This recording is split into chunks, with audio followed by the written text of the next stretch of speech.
He formed 350.org in 2008 and helped to mobilize over 5,200 actions in 181 countries in 2009. Amazing.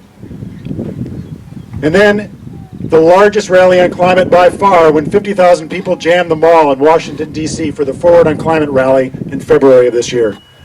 Bill McKibben and his wife Sue Halpern drove from Vermont to be with us today. Everybody, Bill McKibben. The next 10 or 12 days are statistically the hottest days of the summer every year, if you average it out. And so we're committed to making them politically the hottest days of the year.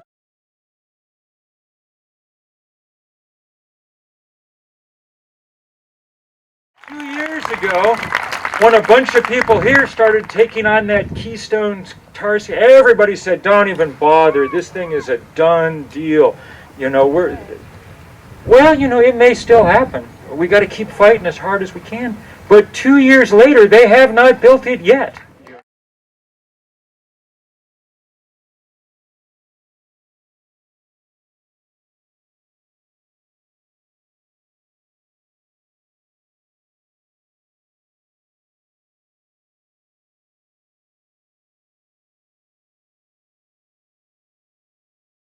Okay, so you know I've been following you around for a little while at the events you've been hosting. Yes. So I've been filming this film and I've been trying to answer some really tough questions. Yes. And I hope you don't mind if I ask you a tough question. Far away. I've been hearing a lot about energy return on energy investment. Yes. Where are we with the energy return on the energy investment on solar right now?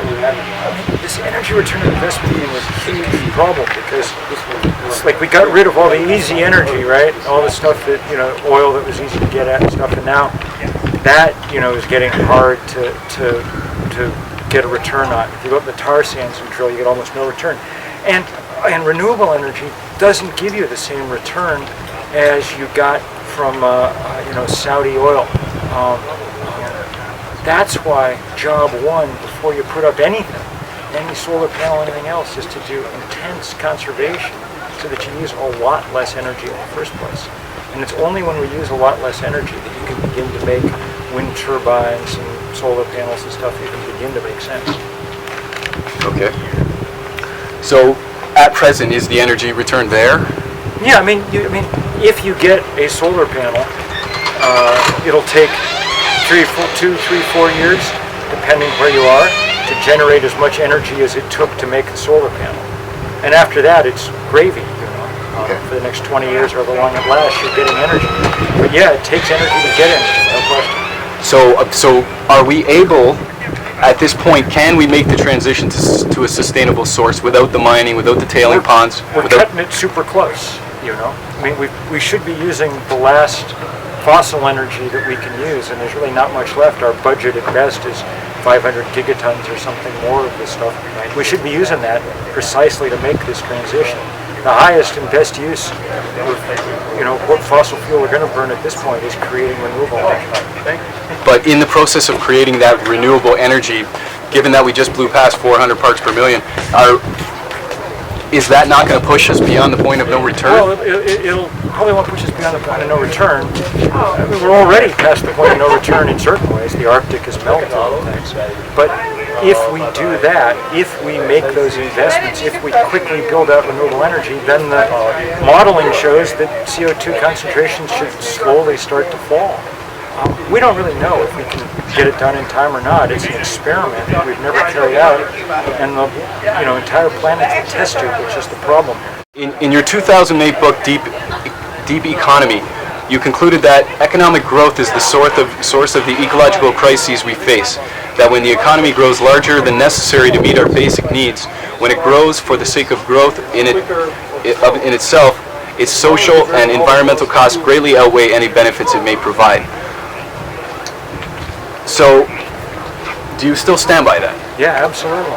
So that doesn't really fit with the idea of continuing on with this industrial civilization that's creating all this destruction. Well, I think what we have to do, I wrote a more recent book called Earth. And as I said, I think what we have to do is build down that economy fast. As I said in Deep Economy too, the economy we need going forward doesn't depend on growth. It's at best stable, and its words aren't growth, they're durability, stability, resilience, all those kind of things. And I think that the quickest way to begin reaching there is to take away the cheap fossil energy that's powered 200 years of expansion. We can have decent lives on solar energy and wind energy and things. We just can't have an endless, ever-growing.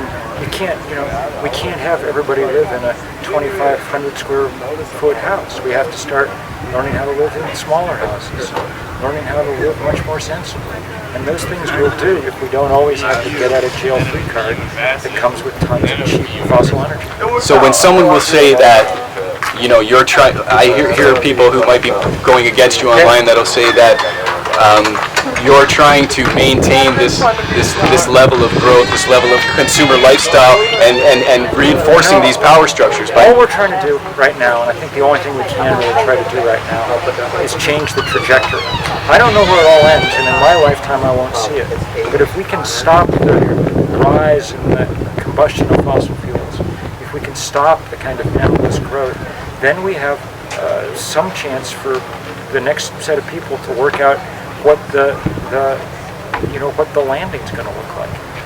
As Seth Bernard just said in that song he was singing, we have a chance for some kind of landing other than a crash. We probably don't have probably don't even really have much more time to make that a possibility. If we keep doing what we're doing, then crashing is the only possibility. And if you think our banks are too big to fail, check out our energy system or our agriculture system. They're even bigger and even more vulnerable and brittle and failure prone. That's why we got to start building everything down and spreading it out.